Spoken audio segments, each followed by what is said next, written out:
What's up, heavy Mettle Milieu followers? I truly appreciate all your loyalty, and I kind of want to touch base with some stuff from previous episodes as well as talk about some new stuff.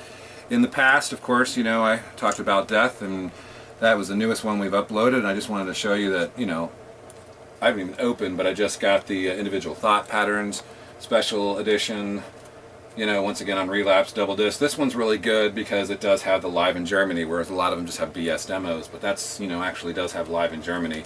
And of course we talked about, my favorite death album, Spiritual Healing. I actually got this as an import. This isn't actually the Relapse one, but it's still pretty cool because, it folds out like a, kind of like Slayer did, but way before. Look at that, what a mess. Anyway, I always thought that was cool. Obviously the quality of the Relapse one is better.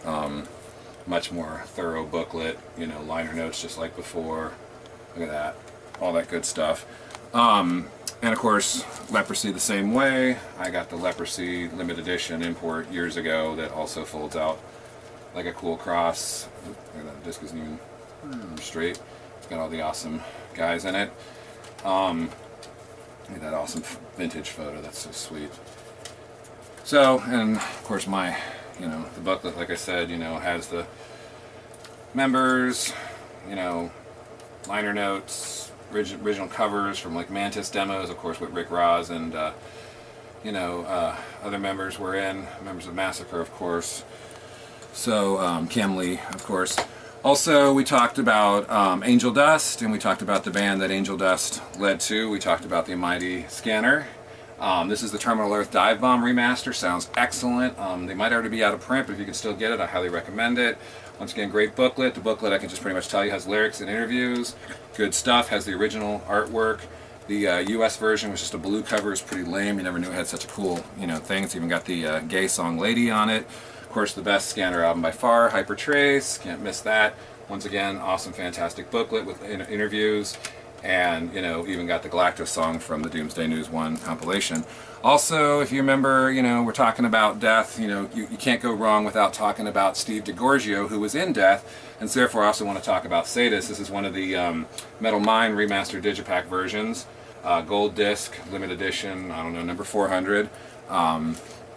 Of course, that comes with a really cool booklet as well. My favorite Sadus album by far, Swallowed in Black. Fantastic, fantastic album. Such great thing. Limited edition Dive Bomb.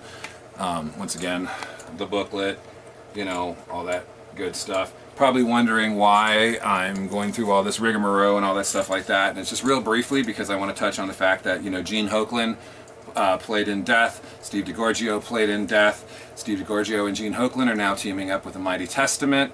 I've played the New Testament about 24 times. It is pretty awesome. I'm looking forward to my interview with Chuck Billy coming up.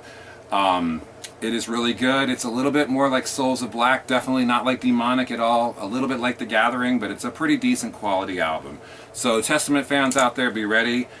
I'm pretty impressed. I played it so many times. I hated it the first 10 times, but after a while some of the songs really, began to grow on me, especially some of the lyrics, just the, gambling songs, and then some of the songs I guess are about alien autopsies or alien conspiracies or alien abductions. Who knows what the hell they're talking about. I'm pretty sure the gambling song, Blackjack's a dedication to Ace of Spades and the late Lemmy. And there's a great song on there called Cannabusiness, which is all about how marijuana is legalized in so many places and people are making lots of money on it. Meanwhile, less people here, we're not getting squat. Now, switching gears, I would like to talk about the fact you obviously see me wearing an Accept shirt. Once again, a little tight. One of my favorite bands. So the reason I'm really here today is to talk about the one and only Wolf Hoffman. That's right, in July, Wolf Hoffman put out a brand new album on Nuclear Blast, and it is in fact not heavy metal, but it is classical music. However, it is classical music played by the one and only Wolf Hoffman, so it's heavy metal, or as he likes to say, a Headbangers Symphony. This is actually his second all-classical album. The first one's very hard to find. Great songs. One of my favorite classical songs of all time, now Night on Bald Mountain. If you've ever seen Fantasia, that's the whole thing with the demons and all the, crazy stuff before the angels come with Ave Maria. Of course, he does Swan Lake, Madame Butterfly, just all the great, you know, classic artists, and he totally metalizes it. And you know, it's so cool because Yngwie kind of sort of does that. Darkmoor, of course, did that back in the day when they were still decent, and a lot of bands like to bring classical influences. Even Ex Mortis and Zephaniah are very good at bringing classical music. But it's pretty rare that an artist, you know, just wants to put out strictly a classical album. I know in the 90s, Alex Massey was really notorious for doing that, naming albums. And we cannot forget the great Cat, you know, Beethoven on Speed and Bloody Vivaldi and, you know, Worcester Wagner and all that kind of stuff. But this is just really good, heavy classical music. Not that great of packaging, just a slip booklet, nothing special, just a picture of Wolf. With all the stuff that's going on with Accept right now, let's not even, you know, go into all that. I do have the new Dirk Schneider, and I will say that, you know, I'm not going to go see them because it's basically the UDO band doing Accept songs, and Udo swore to me that he would stop doing Accept songs, so hopefully this is the last time.